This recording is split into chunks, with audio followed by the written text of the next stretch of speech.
Hi, everyone. I'm Maria Mitchell, a 32-year-old dental hygienist who grew up in the foster care system. Today, I want to share how my mother-in-law and husband revealed their true colors. But first, let me tell you how it all began. You're doing amazing work with these patients, Maria, Jennifer said during our lunch break at the dental office. You should seriously think about opening your own clinic someday. That's actually my dream, I admitted, lowering my voice. Don't tell anyone, but I've been secretly saving up. Marcus doesn't know. He likes to handle all our finances. Jennifer raised an eyebrow. Girl, that's a red flag. Why can't you have your own money? It's not like that. I replied quickly, though her words stung. He just wants to make sure we're secure. Deep down, though, I wasn't so sure.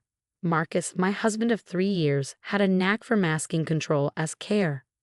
Whenever I brought up my career goals, he'd say, "Baby, why stress yourself? My business is doing great. Just focus on your hygienist work, and I'll take care of the rest." Then there was Barbara, my mother-in-law. She lived just 10 minutes away and never missed an opportunity to remind me of her generosity. "Marcus tells me you want to open a clinic someday, sweetheart," she said one afternoon, her smile saccharine. "That's so ambitious for someone with your background. You should be grateful my son provides such a comfortable life." Her words cut deeper than I let on. My only real solace came from Mrs. Rodriguez, my elderly neighbor. One evening, as we shared her homemade tamales, she noticed my troubled expression. "Maija, what's bothering you?" "Just mother-in-law drama, Mrs. R," I sighed. "Barbara found out I'm taking extra shifts, and—" "Let me guess. She told Marcus?" "Yeah. He asked why I needed more money when he gives me everything I need." That same week, I met David Chen, Marcus's business partner, at a company dinner. Something about the way Marcus stiffened when David mentioned finances caught my attention. "Maria, it's nice to finally meet you," David said warmly, though his expression betrayed concern. "Your husband talks about you constantly." "All good things, I hope," I replied, trying to read his face. "Of course," he said, hesitating. "Though I wish he'd mention you during our financial meetings." Barbara quickly cut in, her tone icy. "David, dear, let's not bore Maria with business talk. She's perfectly happy letting Marcus handle all that, aren't you, sweetheart?" I forced a smile, but inside, I was grateful for my secret savings account. Every extra shift, every bonus, $115,000 so far, was tucked away in what I called my escape fund. Jennifer noticed me checking the account balance at work the next day. "Keep stashing that money, girl. Something about your husband and his mama doesn't sit right with me. Just be careful, okay?" I nodded, not realizing how right she was or how soon my world would shatter. The day everything fell apart started like any other. I was organizing files in my home office when Barbara's voice startled me. Well, what do we have here?" I turned to see her holding a bank statement I had hidden in my desk. $115,000, she sneered. "Does Marcus know about this?" "That's private," I snapped, my voice trembling. "How dare you go through my things?" "Private?" she scoffed. "Nothing's private when it comes to my son's money. Let's discuss this in the kitchen." My hands shook as I followed her. She moved deliberately, putting on water for tea. "You ungrateful little gold digger," she hissed. "All these years pretending to be the perfect wife. That's my son's money." "I earned it," I shot back. "Working extra shifts. It's my money." "Oh, so you've been lying to Marcus too." The kettle whistled, shrill and piercing. Barbara grabbed it, stepping closer. "You're going to tell Marcus everything, or I will." "Go ahead," I said, my voice steadier than I felt. "I have nothing to hide." It happened in an instant. The kettle tipped, and scalding water splashed across my arm. "Oh my!" Barbara gasped, her voice dripping with mock concern. "I'm so sorry." I tripped, and my scream brought Marcus running. The pain was excruciating, but what hurt worse was his reaction. "Mom, what happened?" he demanded. "Your wife attacked me," Barbara cried, clutching her pearls in mock horror. "I was just making tea and she lunged at me." "What? That's insane," I protested. She deliberately. "Enough," Marcus snapped, cutting me off. "Mom, get some ice." "Maria, how could you?" Later that night, my phone buzzed with a text from David Chen. "Need to talk. Company finances, Marcus involved. Urgent." We met at a coffee shop the next morning. My arm throbbed beneath its bandage as David got straight to the point. Your husband's been embezzling funds, he said grimly, and his mother is helping launder the money through her charitable foundation. I felt the floor drop beneath me. How long have you known? I just got proof, he replied. I'm taking it to the board next week. Maria, you need to get out now. Jennifer helped me document my burns at the hospital. This is assault, she said firmly. You need to press charges. I can't, not yet, I said. I need to be smart about this. That's when David's sister, Lisa, walked in. Her sharp suit and commanding presence immediately filled the room.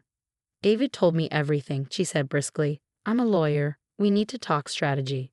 Back home, I started recording everything. Barbara's daily visits became a minefield of threats. I've destroyed better women than you, she sneered one morning. Ask Marcus's ex-girlfriends. Marcus wasn't much better. Where were you today? He asked one evening, his tone accusing. At work, like always, I replied, keeping my voice calm. Mom says you're plotting something. Don't test me, Maria. I plugged in my hidden recorder, catching every word. Those burns were your fault, he growled. You're lucky Mom didn't press charges. Jennifer was my lifeline during lunch breaks.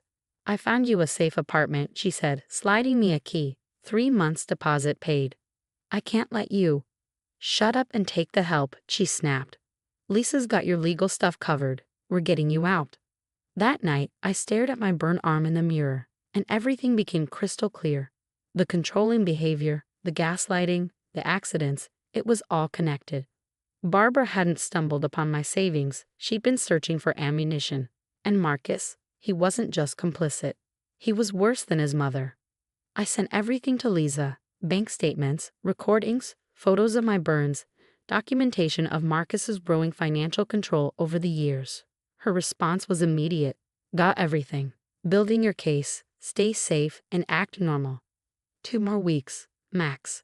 Those 2 weeks felt like an eternity. The pieces of Marcus and Barbara's dark past started falling into place when Lisa arranged a meeting with Amanda, Marcus's ex-girlfriend. I can't believe she's still pulling the same tricks, Amanda said over coffee. The accidental burns. She did that to me, with hot coffee. How did you get away? I asked. I ran before the wedding, Amanda admitted. Lost my job, my apartment, but I saved my life. Barbara told everyone I was unstable. And Marcus. He always sided with Mommy Dearest. But it started small, financial control, subtle manipulation. Then I found documents about missing company money. Lisa arrived with a stack of files. 3 other women have come forward, she said, her tone grim. All former daughters-in-law, all with similar stories. One was hospitalized. Jesus, I whispered. How did they keep this quiet? Money and threats, Lisa said. Barbara's foundation paid them off. But here's the kicker, the foundation's books don't add up. That night, Barbara showed up uninvited, as usual. That arm healing well? She asked, her voice saccharine. Such a shame about your accident. We both know what really happened. Careful, Maria, memory can be tricky when you're unstable. Mrs. Rodriguez was outside watering her plants when Barbara's nastiness reached its peak. You'll end up like the others, broke, alone, crazy. Who believe a foster kid over us? Later, Mrs. Rodriguez knocked on my door with tea. I heard everything, Maija, she said softly. I'm recording them too now. My security cameras don't miss much.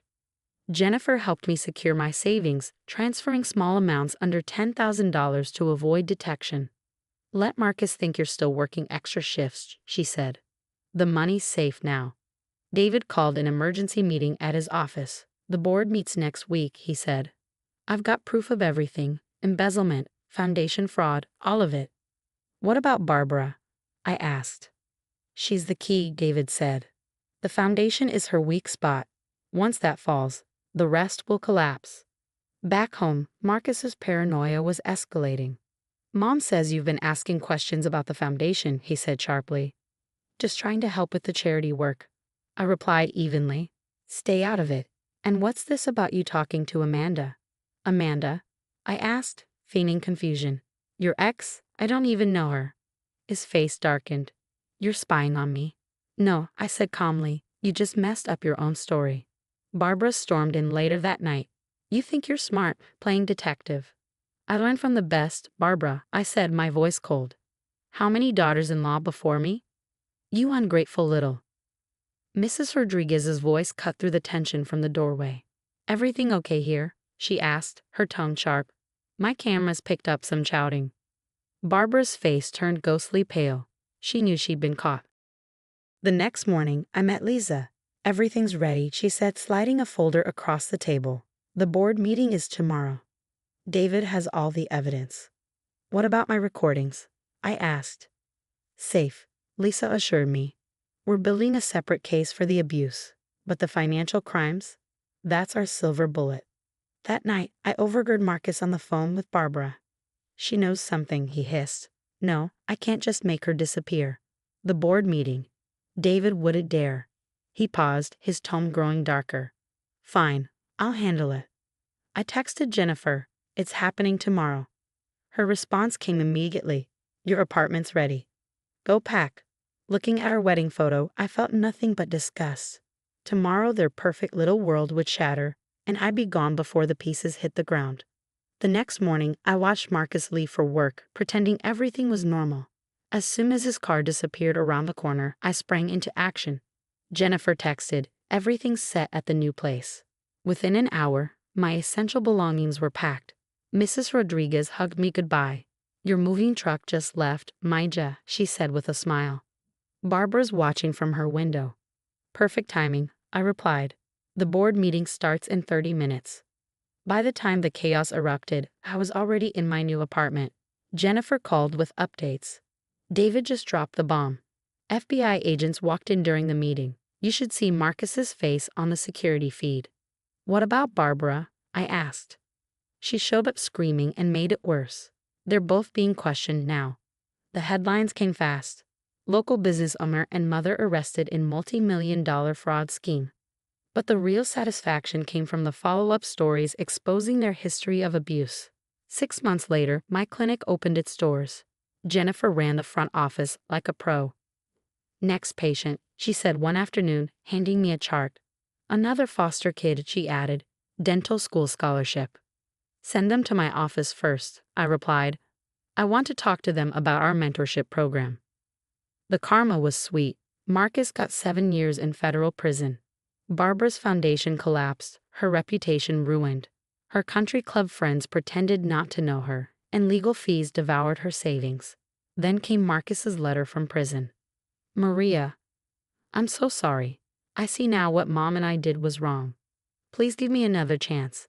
I dropped it into the shredder without finishing. Mrs. Rodriguez visits often, bringing her famous tamales for the staff. Look at you now, Maija, she said one day. From hiding money to helping others hide from abuse. Lisa still handles our legal work pro bono. Another domestic violence survivor needs dental work, she said during a recent visit. Can you fit her in? There's always room for one more, I replied. This is what victory looks like, not just surviving, but thriving. And the best part, I did it without letting hate consume me. I let justice do its job while I built my dreams. No forgiveness needed. My success is the only closure I need. What about you? What would you have done in my shoes? Stayed quiet about Marcus's financial crimes to protect yourself from Barbara's wrath, or exposed everything, knowing it could get dangerous?